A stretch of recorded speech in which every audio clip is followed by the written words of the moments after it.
So this is the Rolls-Royce Ghost, and this is the Phantom. And Rocky Miles, one of the lead salesmen for Rolls-Royce, is going to show me first the Ghost. This is the 2012 model, brand new. This is the 2012 Ghost. This one is the extended wheelbase version. So as opposed to the standard Ghost, this has 7 more inches, all in the back seat. Okay. So when we look at it, much more chauffeurable. The standard Ghost is meant to be the driver's Rolls-Royce as opposed to a Phantom where it's more typically chauffeured. So they've really designed this car around the front seat.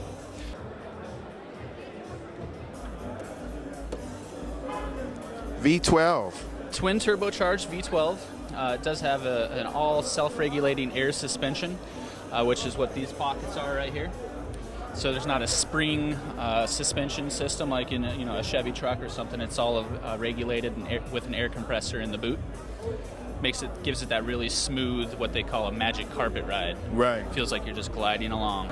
With this Ghost, as opposed to the Phantom, you can kind of see that this one is a little less formal. The idea behind this is it's meant to be the everyday driver, so you can take this anywhere, not just your red carpet events. Right. You can take the kids to school in this, huh? Right. That's kind of that's the idea. We really do want to increase the diversity of people driving these cars, that being younger people, women, for that fact. Okay, well, I think it's a good time to ask, what's the price point? This car starts at about $300,000. With all of the different options, this car is about $350,000, as opposed to the Phantom, which is about $460,000 to $490,000. Okay, so when you talk about young people driving this vehicle, it's really hedge fund traders and rappers. That's true. Okay, Rocky, let's take a look over here at the Rolls-Royce Phantom. Now, this is the halo car, the quintessential halo car for your car? Absolutely, yeah. This is still very much the pinnacle of our brand, which it has a lot more woodwork on the inside, a lot more leather work, a little more detail into it, which it also is much more bespoke. And I want to, just before we forget, I want to talk about the leather in this vehicle, because this is calf leather, if I'm not mistaken. That's true. Tell me about the process of the leather. So the leather goes is through. actually it's raised on a farm in Bavaria at high altitude. There's no barbed wire anywhere on the farm, so that they're not getting scarred, they're not getting nicks. It's in high altitude, so there's no mosquitoes, so that it's treated very well.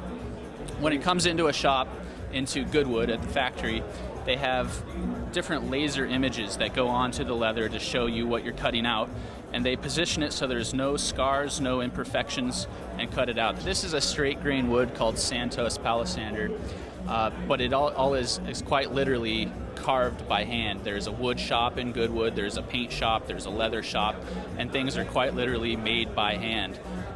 So each car takes about 450 to 470 man-hours to make. Twin turbocharged V12. This is a naturally aspirated V12. Okay, tell me the difference. So it doesn't have turbochargers on it. It's not forcing air into the intakes. Naturally aspirated is a little higher liter, 6.75 as opposed to 6.6. The Ghost is producing about 100 horsepower more with those turbochargers, and a little bit more torque also, which is that really low-end pulling power. Right. So that's where we're getting our 0 to 60 times. We're getting less than 5 seconds in the cars with that. For a car this heavy, what is the weight? We're 5,400 pounds with the Ghost and just over 6,000 pounds in the Phantom. All right, well, there you go. You have the Rolls-Royce Ghost and the Rolls-Royce Phantom as you guys fight to get back the luxury consumer coming back into the dealerships and placing orders with Rolls-Royce. Thank you so much, Rocky.